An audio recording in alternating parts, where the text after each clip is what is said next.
Fala pessoal, todos bem? Estamos aqui para mais um vídeo do nosso canal e hoje a gente vai falar sobre a configuração de um computador para você poder estudar ciência de dados e ou engenharia de dados. A gente aqui vai ser bem objetivo e também traçar o mínimo, tá bom? É óbvio que se a gente fosse trazer aqui todas as configurações, a gente ficaria com um vídeo aqui absurdamente grande e esse não é o objetivo. O objetivo é trazer o requisito mínimo para você que está na dúvida ainda sobre qual máquina você deve adquirir para poder estudar ciência de dados e engenharia de dados. Antes de nós iniciarmos as configurações, vale ressaltar que se você está estudando o básico de ciência de dados, você consegue utilizar Jupyter Notebook, o Google Colab, tá bom? Só que o básico. Se você, por exemplo, for adentrar nas bibliotecas de Machine Learning mais elaboradas, mais robustas, aí sim você vai ter problemas, dificuldades, por exemplo, com o Google Colab, que é totalmente limitado na questão de memória RAM, tá bom? Então, assim, não estou dizendo que você tem que comprar a máquina, uma máquina nova, ou tem que fazer um upgrade na sua. Mas eu estou dizendo para você que, se você for começar a estudar algo mais elaborado, e eu tenho certeza que isso vai acontecer em algum momento, você vai precisar, provavelmente, atualizar ou adquirir uma nova máquina, uma máquina mais atualizada e um pouco mais robusta, tá bom? A dica que eu te deixo é: vai estudando com a sua, vai estudando com o que você tem, utilizando ambientes online, tá ok? E aí, quando você perceber que você já está avançando e chegando num momento em que a sua máquina ou ambiente não está mais respondendo, aí sim você parte para a aquisição ou upgrade de uma máquina melhor, beleza? Então, o primeiro motivo aí que nós vamos abordar é a configuração do computador para a ciência de dados, tá bom? Ciência de dados, pessoal, requer uma máquina para você poder fazer o seguinte, para você poder obter os dados, né, e pegar aqueles dados e fazer uma análise utilizando machine learning. Dependendo da biblioteca de machine learning que você for utilizar, você vai precisar de uma máquina que tenha ali um processamento um pouco mais robusto. Agora, por exemplo, se você for utilizar uma biblioteca muito básica, muito simples, você não vai precisar, como, por exemplo, uma árvore de decisão. Você não precisa de uma máquina tão robusta. Agora, se você for utilizar redes neurais, aí você vai precisar de uma máquina mais robusta, tá bom? Então, a gente começa pelo sistema operacional, que aí é a briga, né? Muitos gostam do Windows, outros gostam do Linux. Enfim, pessoal, eu vou trazer aqui o que eu entendo que seja necessário, e nesse ponto o Linux, Ubuntu, é o melhor para você poder estar utilizando qualquer algoritmo aí, qualquer biblioteca para a ciência de dados, tá bom? Pô, Adriano, mas eu não sei mexer em Linux. Cara, aprenda, tá bom? Aprenda, porque você vai precisar, em determinado momento, do conhecimento de Linux. Existem vários cursos no YouTube, gratuitos, enfim. Né? Na Udemy também tem cursos bem baratinhos de Linux. Eu, futuramente, vou trazer aqui no canal do YouTube um curso de Linux. Então, assim, aprenda, porque vai ser importante na sua caminhada. Com relação à memória, eu coloquei a mais básica de todas, tá? Uma DDR4, 8 GB, com barramento 26666, tá bom? Dá para trabalhar com essa memória. Ah, Adriano, pô, quero colocar 16, quero colocar 32. Pô, show de bola. Quanto mais, melhor, tá bom?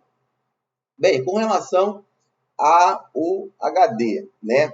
Eu estou colocando aqui para você pelo menos um SSD de 256 GB e um HD de 512, tá?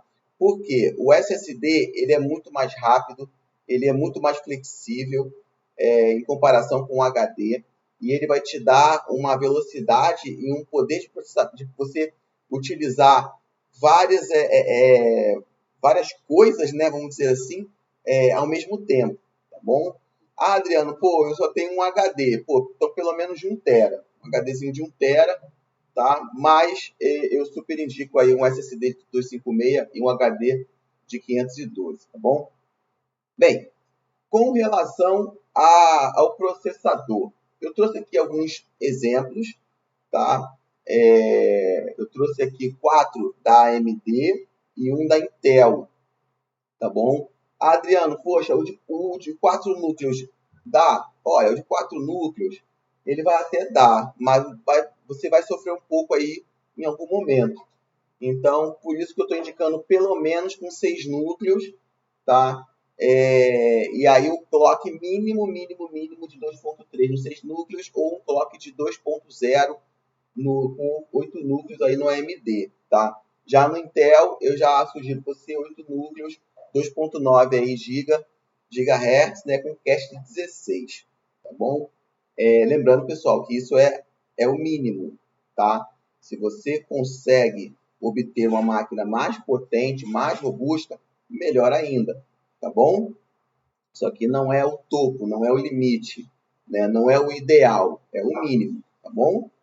Bem, com relação à engenharia de dados, pessoal, com relação à engenharia de dados, o engenheiro de dados ele precisa fazer o quê? Criar ambiente para poder movimentar o arquivo, né, de um local para o outro. Então, talvez você precisa criar um ambiente Hadoop, criar máquinas virtuais na sua máquina, se você não for utilizar a nuvem.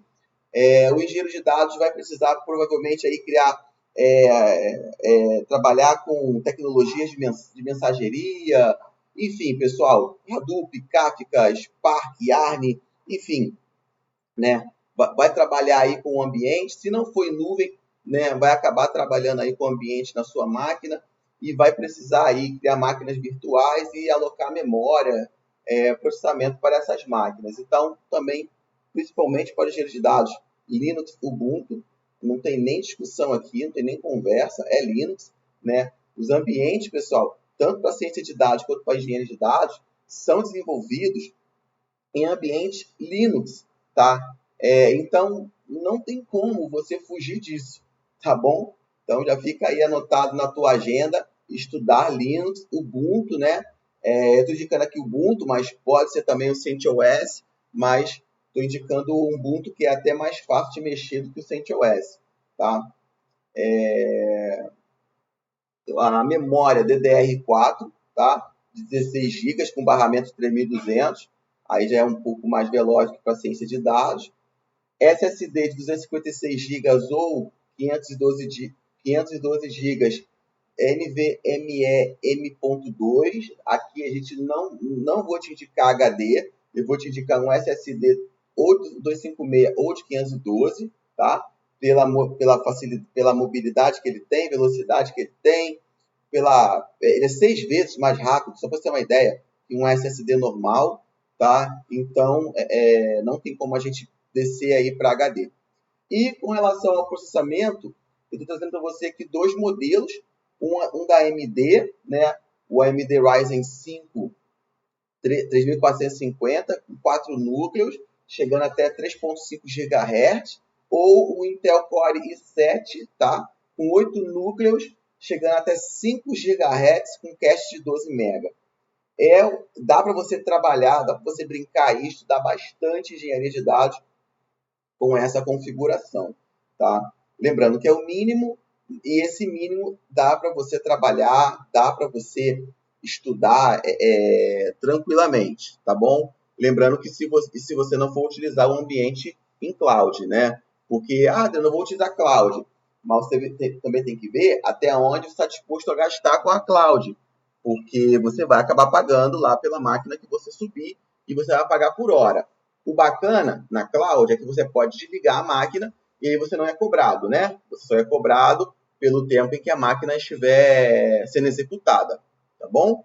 Então, muito cuidado aí com a cloud. Eu tenho um vídeo aqui explicando para você como que você tem que tomar cuidado, né? com um ambiente em nuvem, o que você tem que fazer para que você não seja cobrado de forma excessiva no cartão de crédito, tá bom? Então, acessa meu canal aí, vá nos vídeos lá, que você vai ver um vídeo de alerta sobre cloud. Beleza, pessoal?